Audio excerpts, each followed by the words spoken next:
ما على باليش اذا سمعتوا بها هاد الكيكه اللي راهي ترند، كيكه لندن الشهيره اللي دايره حاله حنخدموها غير بالمول الاسطوري. على بالي تكون جازت عليكم في تيك توك ولا في انستغرام لعشاق الشوكولا والكراميل، راح تعجبكم بزاف. السلام عليكم.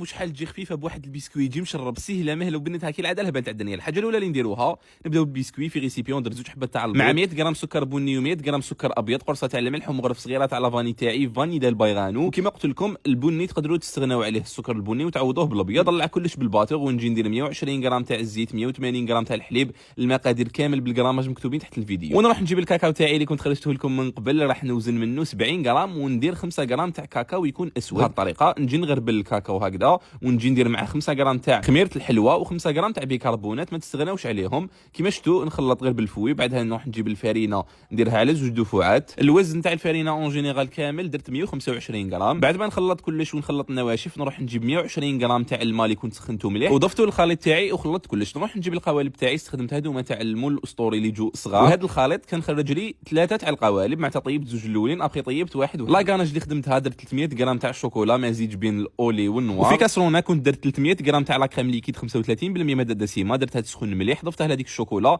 مع 60 غرام تاع الزبده وخلطت كلش غير بالمغرف. بهذه الطريقه نغلفها اون كونتاكت ونحطها تبرد في فريجيدار ما بي. هي في الوصفه الاصليه يخدموا اون كاناج واحده اخرى تاع الكراميل، انا كنت استغنيت عليها ودرت هنا في ريسيبيون باطا كامله تاع لا كريم ديبلومات اللي كنت خرجتها لكم من قبل، اللي كنت طلعتها مع 200 ملل تاع الحليب. بعدها نجي نضيف عليها مغرف كبيره ونص تاع الطوفي كراميل اللي خرجته لكم غير كيما من عند لا مارك تاعي فانيدا البيضاء، ونكمل نخلط مليح بالباتور. كيما شفتوا هاد الكريمه راح نعوض بها لا كاناج تاع الكراميل اللي في الوصفه الاصليه. ودوكا نبداو بالمونطاج. ندير الطبقه الاولى تاع البسكوي، نشربوا شويه تاع الحليب، تحبوا تشربوه تحبوا ما تشربوش كيما حبيتوا. ندير طبقه من هذيك لا كاناج والشوكولا اللي كنا خليناها تبرد، نزيد ندير طبقه من هذيك الكريمه اللي كنا درنا لها الكراميل، ونزيد طبقه تاع البسكوي، نشربوا بشويه تاع الحليب وندير كاناج ونزيد هذيك الكريمه تاع الكراميل ونغلقها من الفوق بالبسكوي. من الافضل تحطوها في فريجيدار تبرد مليح باش تجوا تغلفوها بلا كاناج اللي قعدت لكم. تقدروا تزينوها كيما حبيتوا، انا حبيت نخليها كلاسيكيه هكذا وتقدموها وبصحتكم.